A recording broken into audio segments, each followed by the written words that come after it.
This is the ORU Basketball Coaches Show, powered by Playfly. Hear from head coaches Cory Barnett and Sophie Anderson every week to get an inside scoop and perspective of Golden Eagle hoops. Now, here's your host, the voice of the Golden Eagles, Connor Clark.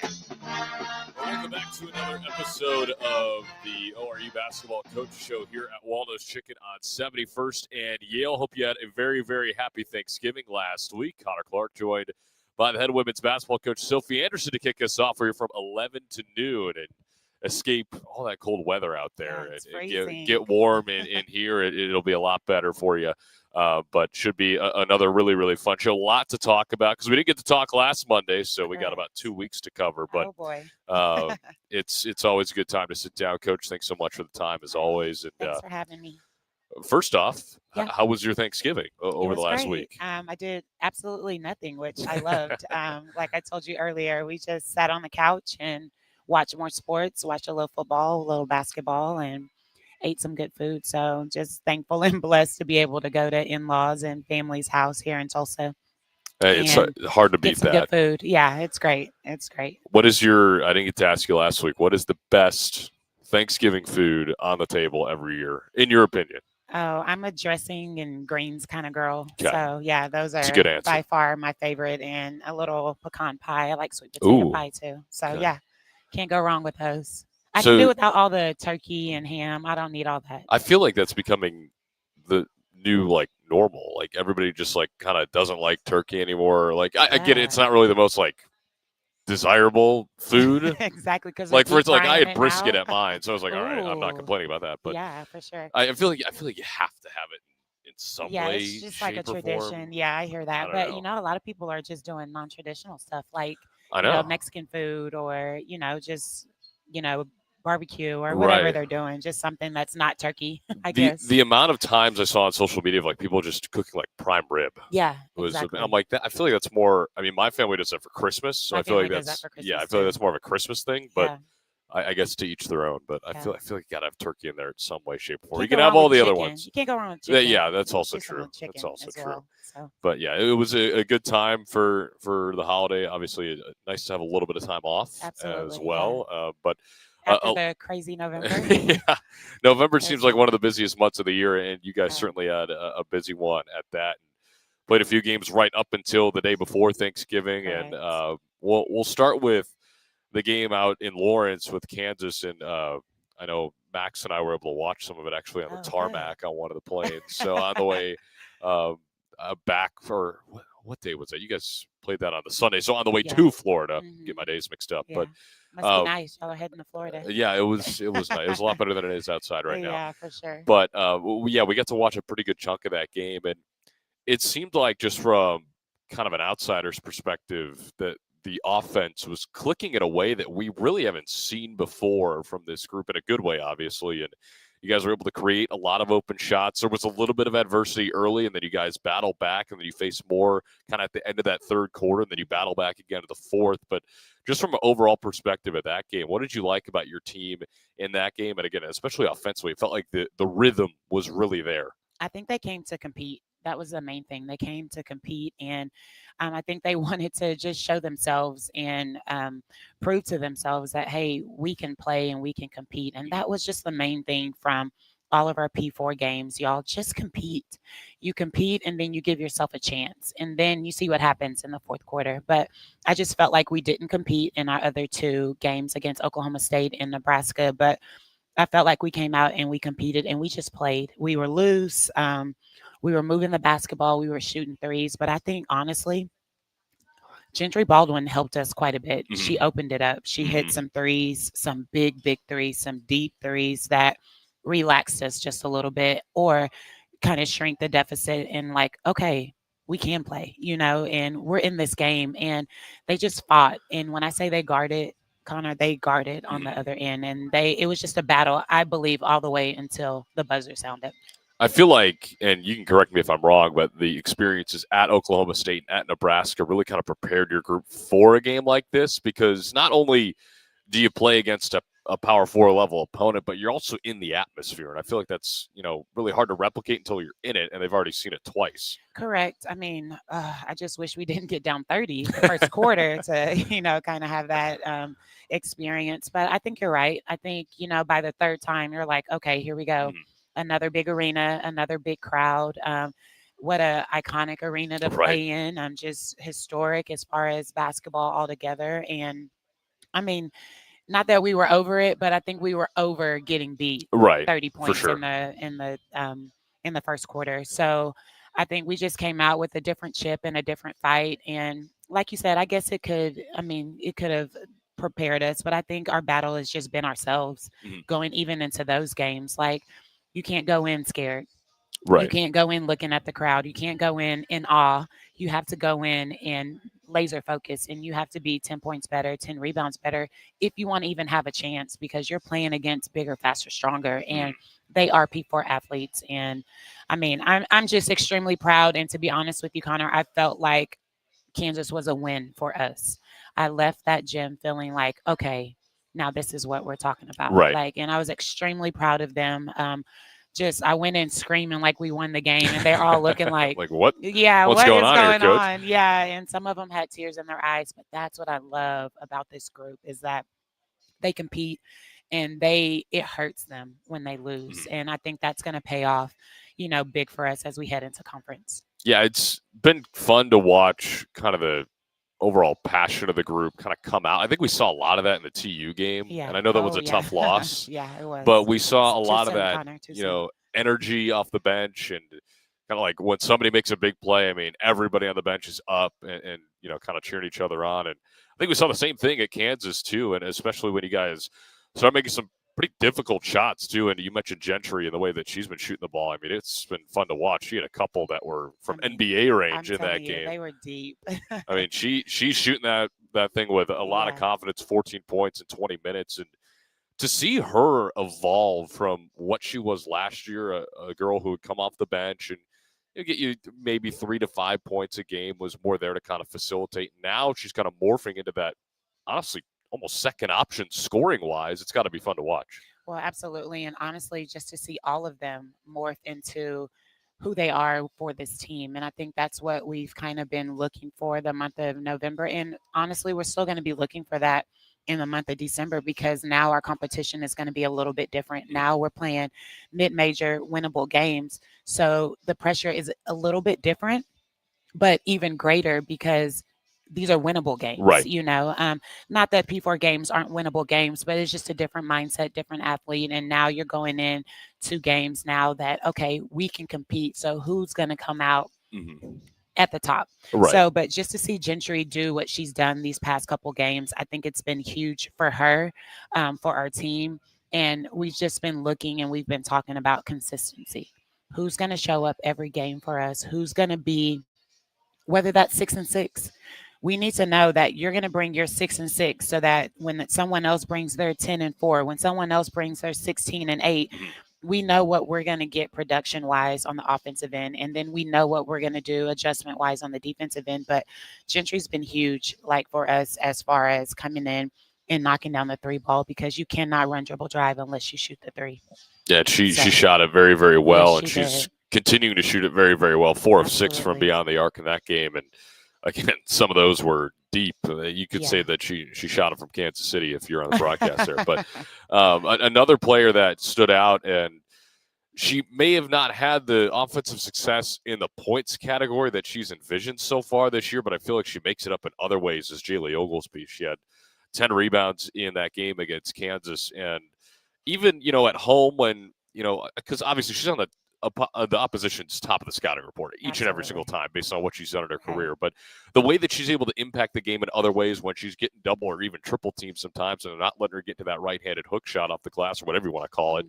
How have you seen that kind of emerge from her game and be able to help you guys out in other areas, whether that's rebounding, assists, or even the plays that don't show up in the box score? Well, and I think you said it, when she makes 2 and 3 people collapse on her, that means 2 or 3 people are open as well. So I think we've watched a ton of film, and we're going to continue to watch a lot of film throughout this season, but she's starting to understand her impact on the game is totally different than it was last year. Last year, she would come off the bench and, maybe playing against their second level defense, which would mean she's only, able to go one-on-one. She's not making two or three people collapse. But now she's able to hit that extra pass and then maybe one more pass to a wide open shooter or dump it into the post. So I think she's learning to evolve her game and kind of see how she can still be a threat if it doesn't always mean points. So that takes a while. I mean, an adjustment. And she's a little bit frustrated too because she wants to score and Right. she knows she can score and she's missing a few shots that she wouldn't normally miss. So I think the Jaylee Oglesby that we all know is around the corner and she's going to be coming out in the month of December. So Now, I know excited about that. a lot of people talk about how difficult it is to switch positions or roles on the basketball court, and obviously she's had to do that pretty consistently this year. From a coaching perspective, how do you see that transition from, again, as somebody who came off the bench, won 6th Woman of the Year twice in a row, is one of the few players in Summit League history to ever do that. And, oh, by the way, she was nearly your leading scorer last year. So Yeah. how do you see that transition from, bench player but leading scorer to starter and now having to do some other things? Well, Jaylee's a winner. I mean, she's going to find a way to win the game. She's going to find a way to get her shot off. She's going to find a way to get to her spot so that she can create or so she can make the extra pass. So, I mean, I'm not worried about her really figuring it out. She's just playing. Jaylee, if you don't know her, she just goes out and she plays. She adjusts as the game goes on and she takes what the defense gives her. And one thing I love about Jay is that she's extremely coachable. I think she's done a good job with the coaching that we've given her and, the film that we've watched so that she can see, look, there is two or three people on you, but this is what could possibly be open. Not that that's a bad shot because for Jaylee, what, some people may think is a bad shot, that's a great shot for her. And we don't want to take away who Jaylee is because Jaylee, she's a stud and she is able to do things most people can't do. But just evolving her game and growing her game. So, I mean, she's just gonna do what she does, and that's just Jaylee, 7th-year player. She's just Jaylee Oglesby, and you let her do her thing, and she always finds a way to be successful. The So, shooters are going to shoot, yeah, that's for sure. exactly. And with a player Exactly. like her, you got to let her shoot the Yeah, ball yeah, because more exactly. times than not, it's probably going to go down. Absolutely. Speaking of shooting the ball, I mean, Anna Trusty has been awesome this year, Yes. and especially against Kansas. I mean, 26, 7, and 3. You'll take that any day of the week out of Anna Trusty, too. Absolutely. And coming over from Arkansas, Fort Smith, obviously a different change of level of competition from Fort Smith to now ORU, but it seems like she's just taking it in stride and is really starting to run with it. I mean, I'm super excited to have Anna a part of our basketball family. She is just solid. And not only that, she's solid on both ends of the floor. She does a great job defensively. We're able to do some things defensively with her. Like she could guard a post and she can guard a point guard. She can run the point guard. She can run the off guard. She could even post up if we needed her to. And we just talk about winners, and that's exactly what she is. And she's been so consistent for us, and just grateful that she's a part of our team. But she's also adjusting and growing her game as well because it is a different level, and no matter what, there is some adjustment. So Right. I think she's taken that in stride, and she's taken some contacts and things that she was able to do in high school or the Division II level. She's adjusted that and she's gotten better. But what I love about her, she's shooting the 3 ball quite a bit more than she did coming in. And she's such a slasher, but adding that dimension to her game is just going to grow and get better. And she's going to be a threat all the way around. And it wasn't an inefficient 26. I mean, she was 9 of 15 for the No, field. So yeah, when she's taking a shot, she's scoring. yes, and she's unbelievable or getting to the free throw line. And that's another thing. Like she's just really, really smart. Her IQ is high. And I just love that she plays on both sides of the ball. And you don't see that often in Right. players. They just like a side, and that's just how the game goes. But she really does try to be a team player and extremely coachable, like all of them are. Now let's go over to that win against Texas A&M Corpus Christi. You guys win it 89-74, and you go from a Kansas game where you kind of have a top-heavy scoring performance to this game where you're a bucket away from having 7 double-digit scorers. Yeah. What does that say about your group, about just how kind of well-rounded they are? And you don't really know who's going to do what and when, which can be kind of scary, I guess, as a Yeah. coach, but also beneficial. But it's Exactly. crazy to just kind of see the 180 turn from game to game It just scoring-wise. reminded me the headache that we have all the time. We don't know who's going to do what or when, but that is the beauty of this offense, that it puts anybody in position to score. And if you're able to make one extra pass to your teammate, you're going to get them a wide open shot. And then having the confidence in your teammate and in yourself to knock that shot down, like unbelievable. What do we have? 5 players in double digits? 6. 6. It's just that's what you want. And if we can consistently do that, now, Well, yeah, there you go. Now you solve the puzzle. Yeah, now we got a team and some championships coming along the way. But I'm just excited that no matter what, that builds confidence, that especially in a player like Zai who got, 10 as well, and players getting rebounds and just being active in the game. But I think, they just took pride in that game after the first half. And we had to wake up just a little bit. I think our bags were already packed heading to Thanksgiving. But we woke up, we came out in the third and fourth quarter, and I think we took care of business. And but I'm excited about, like you said, anybody can step up and anybody can score. And I know it's been a little bit crazy, but we've played 12 people. I mean, honestly, the past 4 or 5 games, which is we're just trying to find, and that just shows too that I believe in y'all. Show me what you can do. I'm going to give you an opportunity. Show me what you can do, and that's what November and December is about. Yeah, I was going to say too, like the large rotation that you have, I feel like kind of instills confidence, especially in some of the younger players too, that you're able to throw them out there for 15 minutes in a game that you got to win, and it's right before Thanksgiving. And as you mentioned, I mean, maybe somebody had their bags mentally packed and ready for a break. I did at some point on Wednesday, but I won't tell Coach KB that. But please don't. I mean, it does show that you do have a lot of confidence in this group, and you had 8 players play double-digit minutes as well. So it wasn't like you're just playing 12 players, but each of them are playing 2 to 3. It's a pretty well-balanced attack with that 12-player gauge that you got going on. Right, and we're trying to build a program. We really are, and we're trying to build a solid foundation. And I want this group, for our next group coming in, our 26 class, hey, this is what we do. This is what we demand here. This is what we do on offense. This is what we do on defense. This is how we behave off the floor. This is how we behave on the floor. Like, that foundation is strong, but what better teacher than experience? And you can go 12 minutes or you can go 2 minutes. No matter what, you're playing in a collegiate basketball game, and that experience is going to be huge. But I'm telling you, I want our foundation to be strong, and I don't want anyone to say, well, I never played. I didn't play my freshman year. I don't want that. I want us to be able to say, hey, I got time my freshman year. This is what I need to work on going into my sophomore year, or sophomore year going into junior year. And that's how you build a program.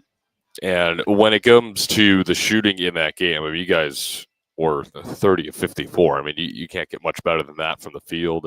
You hit 21 of 26 free throws, and just overall, and I know you mentioned that at a certain point, you guys needed to wake up in that game. I mean, when did you kind of see that turning point? And I know you guys scored 27 in each of the third and fourth quarters. So clearly the message was across. We went to the locker room and we had a passionate conversation. And I just think we needed to just wake up just a little bit. And we had to take care of business. And that was what we talked about heading into that week going into the Thanksgiving break. You have to take care of business. This is a must win for us. And it just showed a little bit of maturity. It didn't happen as early as I wanted it to, but when you have young teams, it's a roller coaster. And I'm just super excited. And they always keep showing me how they respond, how they take a challenge, and excited about it. How they took the Kansas challenge. Love that.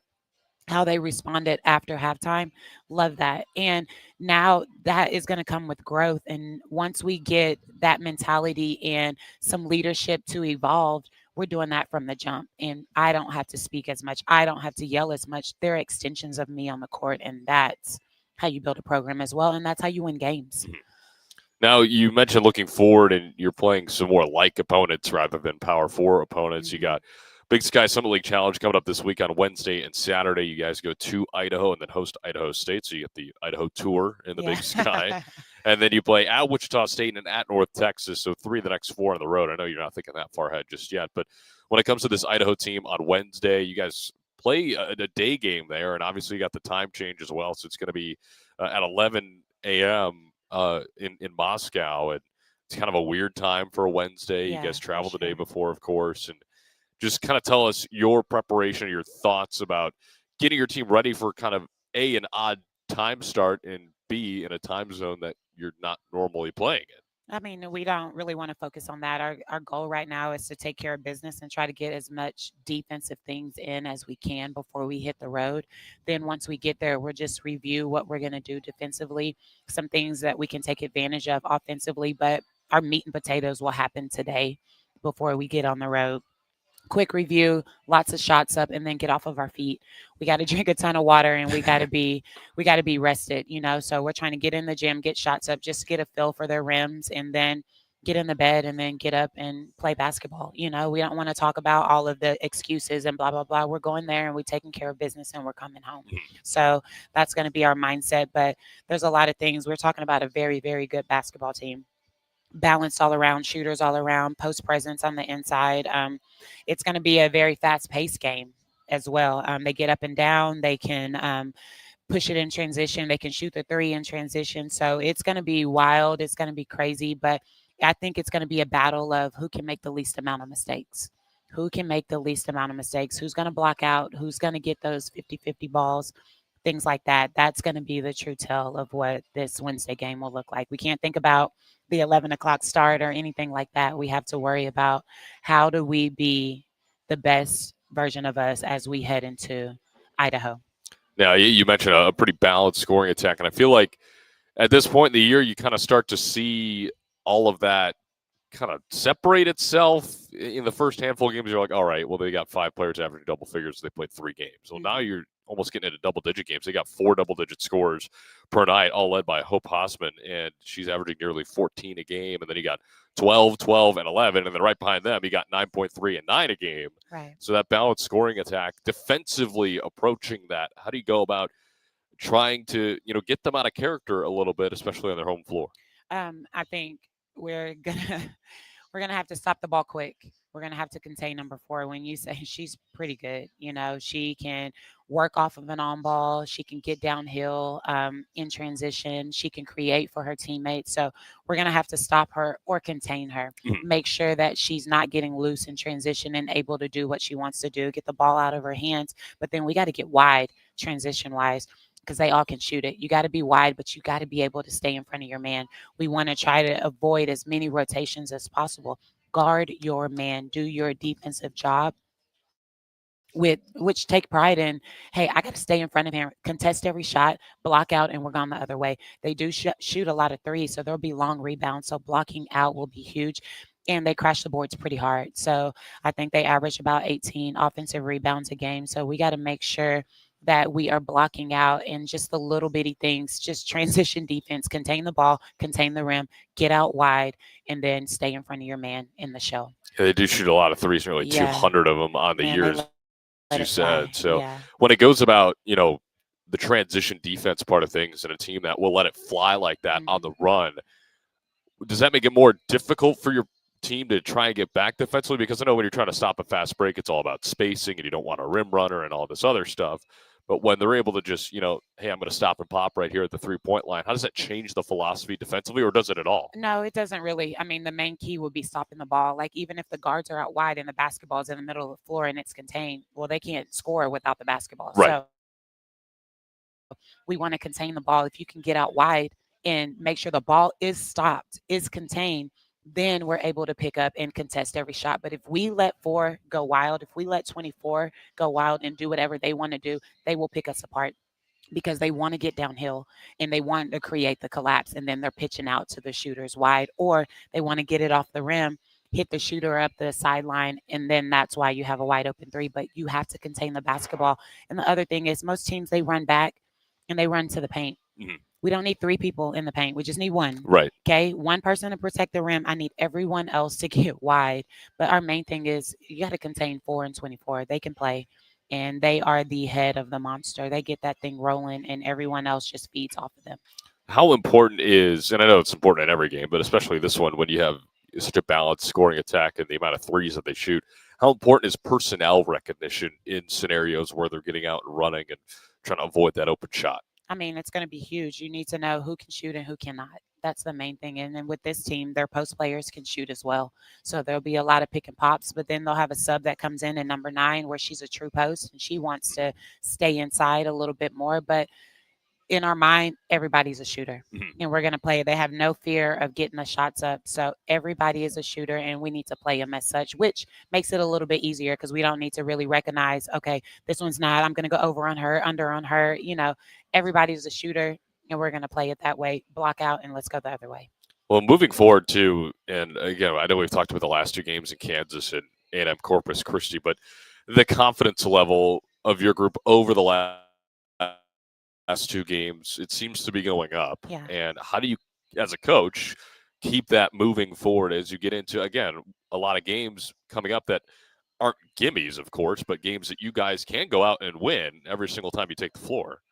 I mean, we have to do things right. I think it has to be a constant staying on them, if we want to use that phrase, in practice, and a Right. demand for them. Practice has to continue to be harder than the game. So once we get in there, it's okay, we understand. And then also being prepared with this group. I think if they know, that gives them some comfort. If they know either this is what we're doing on A, then also here's the adjustment B, and we're going to practice that so that when we call it in the game, they're not freaked out. They know, and it's just a matter, okay, we're going to plan B right now. So preparation will be huge, but how they're playing right now, making shots, I think that has come from how we've practiced and how we've continued to get the shots up in practice, shots when they're tired, intensity of practice, just all of those things. So when it comes to game time, it's a little bit easier. So I think that's what we want to do. We want to keep chipping away and keep getting better every single game. And our goal, yes, we want to have a great December, but we want to be ready to go January 1. Here's a quick question before we get you out of here. Have you ever been to Idaho? I have not. And you're going to ask about potatoes? I actually wasn't, but I can if you want me to. No, I do not. I'm going to study the Yeah. potatoes before you get out there. But, well, that's good news. You get to check another state off the list. Yes. That's a question I got the other day. Yeah. Of how many states Have I been I should to? go back and think about that. And I think I know. got to 24. Oh, how cool. So nearly Through half. sports or just In life? general, but a lot of it is Through because of sports. Yeah. But that's something that we'll have to start keeping track Yeah, of no, how as cool. the season goes on. Yeah. But I appreciate the time as always, Coach. No Good luck to problem. you and your team this Thank week. you. And, of course, we will see you and the men's teams in action back-to-back on Saturday at the Oh, I Big love Sky Summit Yeah. League Challenge as well. So it should be a fun time at the Mabee Center. So that's head coach of the women's program, Sophie Anderson. We will have Kory Barnett join us after the break. We're at Waldo's on 71st and Yale until noon, so come out and join us. The ORU Basketball Coach Show continues after this on the ORU Sports Network. Patriot Chrysler Dodge Jeep and Ram in Tulsa has hundreds of 2025 Ram trucks that must be eliminated to make room for the 2026 models. They all must go. Patriot will discount 2025 Ram 1500s in stock up to $18,000. Plus, get 3.9% APR for 72 months. Ram 2500 heavy duties come with $17,000 in savings. Get to Patriot Chrysler Dodge Jeep and Ram in Tulsa, 46th and Memorial. Stock number 250143, MSRP 78404. Stock number 250676, MSRP 7535. Dealer retains all rebates. When it comes to family dinner, Waldo chicken makes everyone happy. Kids love the hand-breaded tenders and creamy mac and cheese. Parents love the deal. Every Tuesday, kids eat free with the purchase of an adult entry. Whether you are craving sandwich, wings, or fresh salad, Waldo's has something for everyone. With 3 Tulsa area locations open 7 days a week, plus catering for any event, Waldo Chicken serves up flavor and smiles. Waldo's, where family favorites are made fresh every day. At Bill Knight Ford, we're proud to bring you the power of 4 with Bill Knight Ford of Tulsa, Stillwater, Bartlesville, and now our all-new location in Veneta. You have access to a wider selection of vehicles, more service options, and a dedicated team. Get the 2025 F-150 Super Crew for just $48,990 or the 2025 Explorer for just $43,660, both with 3.9% financing. Visit any of our 4 locations to experience the power of 4 for yourself or shop BillKnightAuto.com today. WAC from Ford Credit. Basketball season is here, so let racers make sure you're on the ball for entertaining. Make it easy with our ready-to-grill items, like our jalapeno poppers and kebabs. We have fan favorites, like our sandwich trays from the deli, or team-themed cakes and cupcakes in the bakery. Racers, the official grocery store of the ORU Golden Eagles. At Grubbs Acura of Tulsa, we don't just sell cars, we stand behind them. That's why we offer a lifetime warranty on every new Acura and select pre-owned vehicles. Drive with confidence, knowing your investment is protected for the long haul. Stop by Grubbs Acura of Tulsa today. Luxury you can trust, backed for life.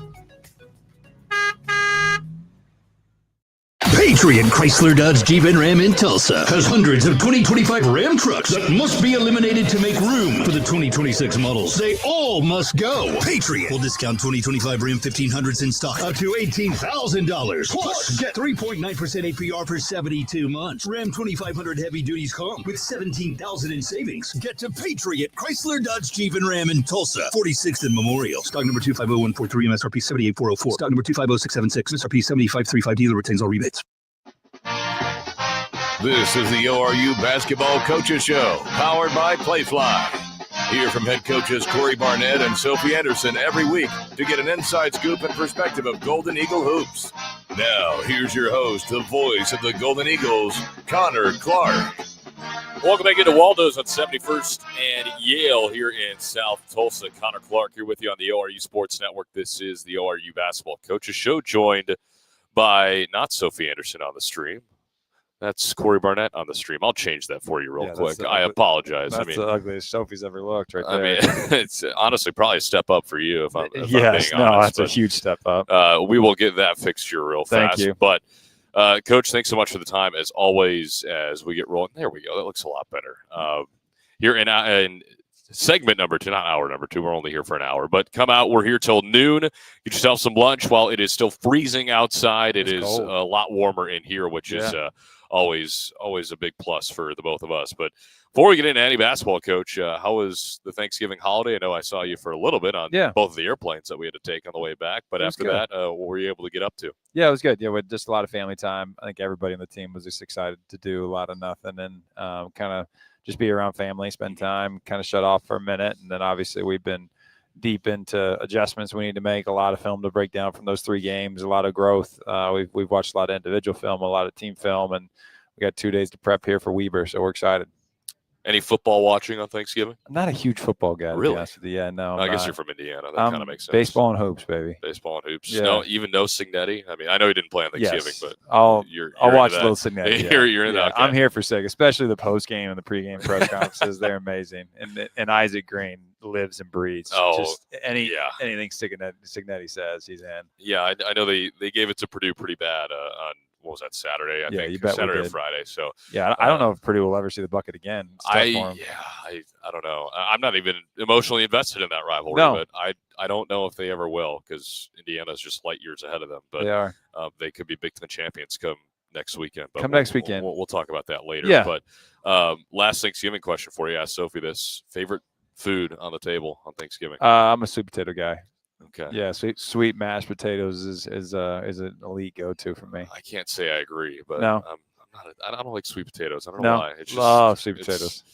I think it's the sweet and then like the potato texture thing for me. It's just like you're out. It throws me off. Okay. I don't know. Stuffing all the way. Okay. Me. So that's I guess the unhealthier the better. On really good stuffing's hard to beat. I'll give you that. Yeah, I agree. But let's dive into what was a really busy week last week for your squad and go down to Florida and the Coconut Hoops Invitational. Obviously, great experience for your guys, getting to be around each other a lot, playing 3 games in 3 days, which is never an easy task for the coaching staff or for the players. And we'll start with that first game with Florida Gulf Coast, and a game that I think anybody will tell you it could have gone either way. I mean, it was a game that was back and forth from start to finish, and of course, it was a true road game, the only true road game out of the 3 that you guys played. But overall, a really good effort from your squad, and I know they followed it up with a win the next day. We'll get to that in a minute. But what did you see from your team in that performance and playing a true road game, and obviously having a chance to win down the stretch there? Yeah, I mean, Coach Chambers does an incredible job. He was at Penn State when I was playing at Indiana, so I've watched him for many years. He's had very good programs throughout. They've already been really good. They went to Samford and won by 20 prior to these 3 games. And we knew how tough and physical they were going to be. We knew that they would try and exploit us in the paint with some of their physicality. They're built a little bit different than our league is, and a little bit more athletic especially around the rim. And they got to that early on, but then I thought our guys stepped up to the challenge and they were physical when they needed to be. We moved the ball. I thought that was one of our better offensive games. Even though we didn't get the win, I was proud of the way the ball moved, the physicality that we had. And obviously when you're going in a road game, you have to be dang near perfect to win a lot of those. Right. I mean, we didn't make enough plays down the stretches, and they did, and credit to them. And again, we're continuing to see the teams that have been together for a while, and their starting point guard is the same starting point guard they had last year. And so it's those guys are very, very connected, and that's something that we need to learn and grow from quickly, because it's December 1st and January 1st, a month from today, we got a game that counts towards the league. And that's really been what our eyes been locked on, is trying to build to where we become the most connected team before that moment. And we obviously have a great opportunity this week with 2 really good teams. I know you mentioned that in the post game after that Florida Gulf Coast game about how connected they've been, just because they've been around each other for years and years. And you guys, I don't want to call it a disadvantage, just the reality of the situation. It is, yeah. It's a brand new team. How have you seen this team from, day one to now start to gel a little bit more? And how much did you think that this trip helped with that? Because, again, they were around each other all the time. Yeah, it's massive. And the 3 games in 3 days was something that we really want to put our guys in the middle of, because it's important to – you can talk about trust and you can do team building. You can do a lot of those different things to try and bring your team together. But until you get in those major trust moments in the game, a guy taking a difficult shot, how did the other 4 react? Right. A guy not getting the stop that we needed, how did the other 4 react? What does that do to those huddles? How do they connect? And then obviously just trying to grow from that afterwards and learn from every single experience, and make sure they understand the results do matter. We're very much a result-based business, but how we respond to each and every possession, each and every little moment of whether we got the stop or not, did we move the ball or not, did we make the shot or not, that's going to be more paramount for the rest of the season to us than anything else, because that's going to build the connectivity we need to build as we build towards conference play here. You guys shot the ball really well against Florida Gulf Coast. You guys had 4 scores with 15 or more points, led by Ty with 20 of them, Jack with 18, Connor with 17, and Ofri with 15. And you shot over 50% in the first 2 games there, and you shot the 3 incredibly well. I know that's something that your team is kind of built to do, and that definitely showed up in that first game. But how did you like the way that the team shared the ball? I know you talked about the assist number. It kind of seemed lower than maybe it actually was, just because of the amount of points you guys scored. Yeah. But the rock was being shared, and obviously it was widespread throughout the point category. Yeah, I think I love the way that we're able to shoot the ball, especially when the ball is moving and we work hard to get open shots. Unfortunately, a lot of times I think, especially when we have success early in games and we hit a couple threes, we fall in love with the 3 and we think that it's just going to be easy the rest of the game, and we're not mature enough to work hard for high quality shots by getting paint touches and getting reversals. So that's been something we've been communicating for a long time, and we're going to continue to communicate. And thankfully, we do have analytics, and the numbers back them up. When we get ball reversals and work hard for a high-quality shot that isn't highly contested, we're an elite basketball team on the offensive end. When we settle and take first side threes and take contested threes and take ISO-type situations, we're a very, very average to below-average team. So I think it's something that we need to continue to learn from, and I thought it really came up in the Rice game. We just thought it was going to be a lot easier than it was going to be against a team that was 0-2. But if you follow those results, every single one of those games is a knockdown, drag out, where Florida Gulf Coast ends up losing the 3rd one at home in an unbelievable game that's 25-22 in overtime. Those are 4 high-level teams that were competing like crazy, and I was proud of the way the guys fought. Just we would have liked to come up with at least one more win in that, but it's part of it. You got to grow from it. You guys did get a win against Kennesaw State, and again, a really, really good shooting performance from your squad. And you talked about how much better you guys are when the execution is there as a team rather than ISO ball, for lack of a better term. And you guys use a lot of clips in preparing for that Rice game from the Kennesaw State game, in which you guys thought you did well. It seemed like the execution was pretty top tier. Yes, it was. Yeah, the guys moved it, and we executed the game plan probably better than in any of the other 3 games. But at the same time, we do have some dudes, and those guys made shots at a high level, and that helps. I still think the biggest issue for us moving forward is just the way we take care of the ball. We're turning it over way too much, and so I challenged the guys yesterday of, every one of them needs to watch all their turnovers. They need to up their ball handling. They need to up their concentration level on how we execute, because a lot of those things are leading to turnovers. And you're not going to win consistently if you're turning the ball over 16, 17 times. And unfortunately, that's been us in a lot of these losses. Before we get to the individual performances in that Kennesaw State game, regarding the turnovers, and I guess this is kind of a loaded question. I don't really know if you have the answer to it, but what is kind of the main thing that's happened that has caused said turnovers? Is it defensive execution from the opposition? Is something that you guys are doing, or what kind of sticks out to you when looking at that? I would say more times than not, we have really tried to emphasize pocket passes, getting towards the paint. And we have a lot of guards that have, for lack of a better word, just haven't had the discipline and the urgency to be able to complete those at the rate that we need to, and to realize at times, like, yeah, are we emphasizing pocket passes? Heck yeah. But if the opponent starts playing pocket passes, get to the next one, reverse it, hit the bridge, and then we can look to a second side for him to be able to make the pass. A lot of what we need to try and get to is the hockey assist. It's not about you getting the assist on the pocket or the skip. It's getting to the next guy who's going to get the final layup or the final open three. And when we do that, I mean, like I said, our numbers are ridiculous with the way that we shoot the ball.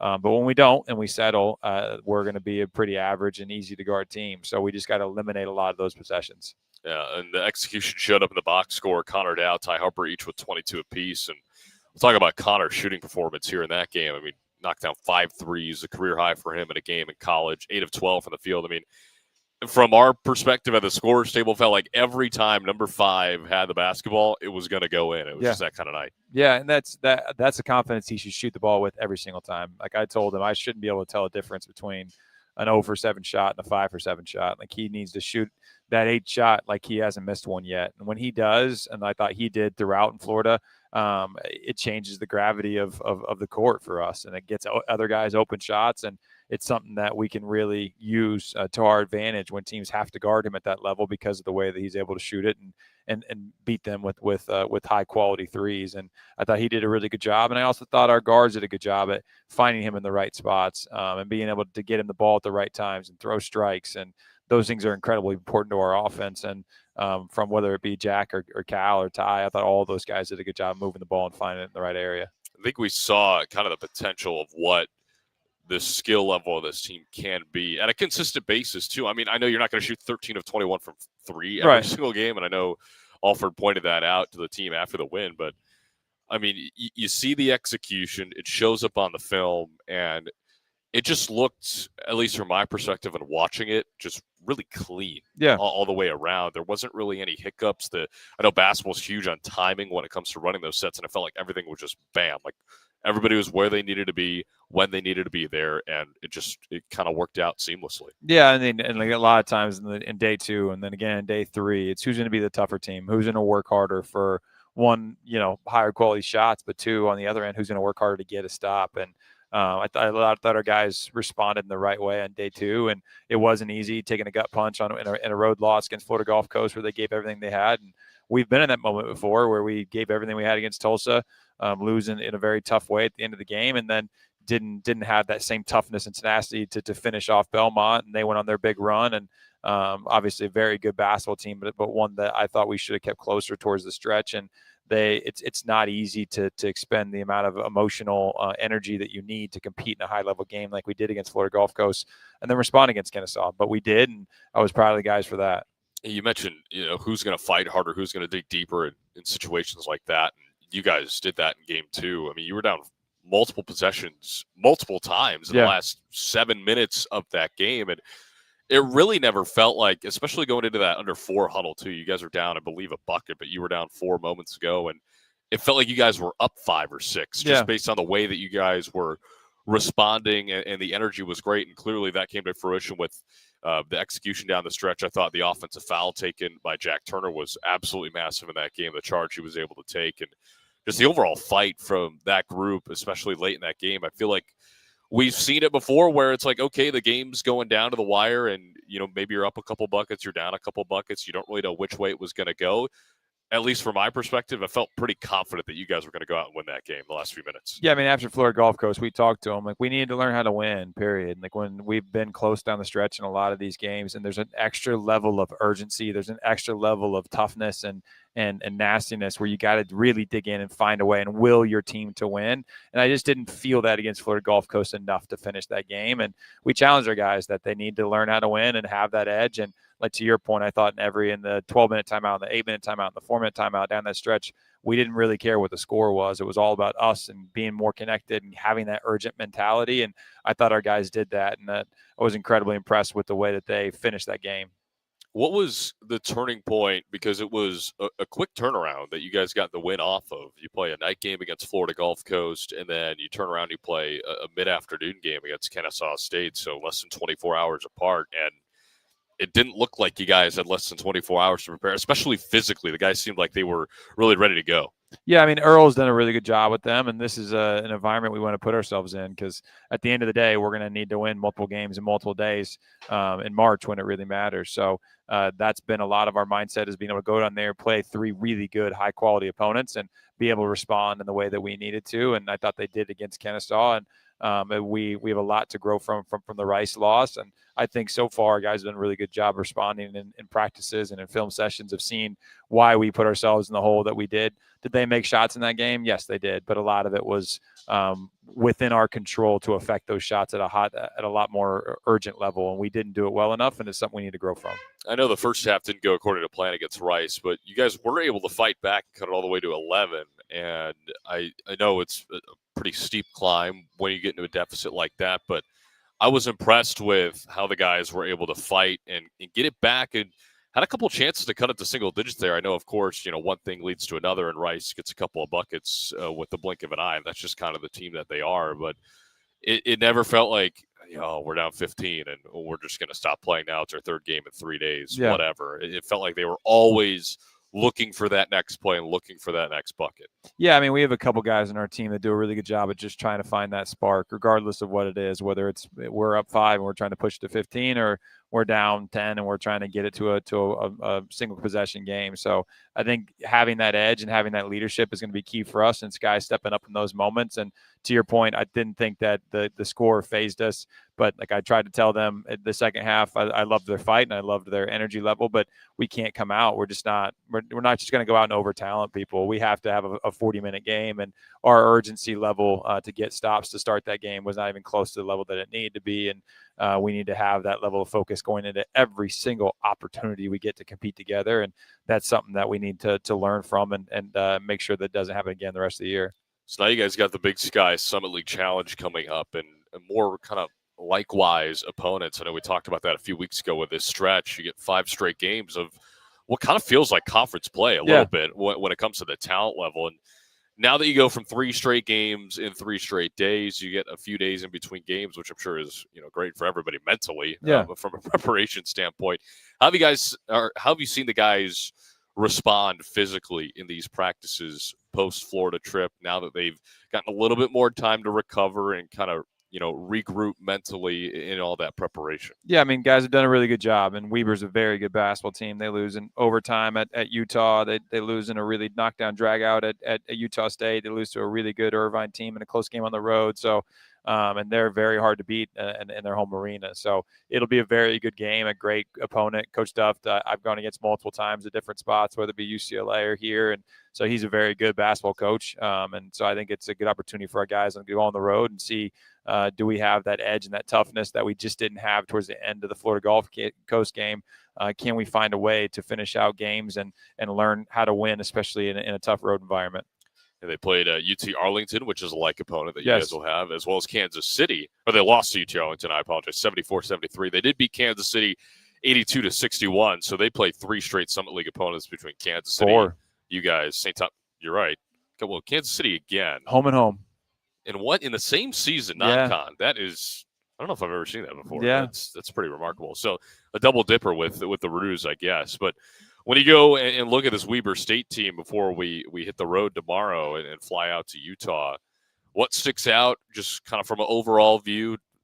not anything too specific, but obviously you mentioned, that they've played a pretty difficult schedule and they've given a lot of good teams some pretty good fights. I mean, they can really score the basketball. That's what sticks out. I mean, they got 7 guys averaging double figures, and the way that they move the ball, their toughness. I mean, I really like some of the guys they bring off the bench. And then the one opponent who was there at Nevada when we played him 2 years ago, Veritin, who's their starter, he is an elite shooter. He's one of the best shooters in the country. And so I think Connor did a great job on Lundblade in the Belmont game, and Ofri's done a great job on a few different individuals, whether it be 20 on Florida Gulf Coast or others, just being able to disrupt them and make them feel us from the opening possession. That'll be incredibly important because if he sees the ball go in early, he's historically had a lot of really good nights. So, and they do a good job moving the ball. Jace Whiting I'm very familiar with. He was at UNLV last year, but has been a Mountain West kid and has bounced around. I know his family well. He's a very tough kid. He leads that team in a real way. Plays a little bit of 2 and point guard, but helps them get their offense started. And coach has done a really good job. And obviously they have a player who's now playing for the Oklahoma City Thunder. So he's brought talent there. He's done a really good job at building a strong program. And they're a very, very good offensive team and have a lot of toughness on the defensive end. So we'll have to be playing at a high level going into there, try and get a win on the road. When you face a team that has so many double-digit scores defensively, how do you go about approaching that? Is it, I'm not smart enough basketball-wise to tell you if a zone or a man-to-man defense is going to work better against an attack like that. So how do you guys go about preparing for that? And A, it's hard to simulate, and B, you're not going to see it very often in a game situation, period. Right. No, I mean, it's not like you can go and just shut one guy's water off and it greatly affects their game because they have a lot of really good scores. Honestly, their leading scorer doesn't start. That's how much variety that they have.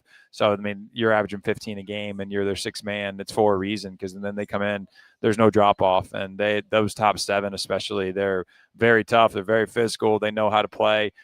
He coaches them to a high level, especially on the offensive end with how they move the ball and their angle and their screens. And so for us defensively, it's not about, hey, just go shut one guy's water off. We need to do exactly what we've been talking about doing from the 3 games of film of be in our gaps, be low and be physical, have a high level amount of communication, execute our coverage, be assignment sound. And I think once our guys continue to grow into that, we can be a good defensive team. But right now, we need to make some serious strides. How important is your guys' bench play going to be in a game like this with a team that's so deep in Weber State? You mentioned that Henning comes off the bench most of the time, but he leads the team in scoring. Yeah, I mean, I think we learned a lot about our group in Florida. I thought Martins gave us really good minutes, Killips, and I thought obviously Cal's had a great run here where he comes in and gets the ball movement and he's tough defensively. And I think whether it be Luke Gray, who's came off the bench at times, or even Barron Smith, like that, we have a lot of guys on that bench who can give us a lot of production. And it doesn't always look like maybe 15 points a game like it looks like for them, but it's making the right defensive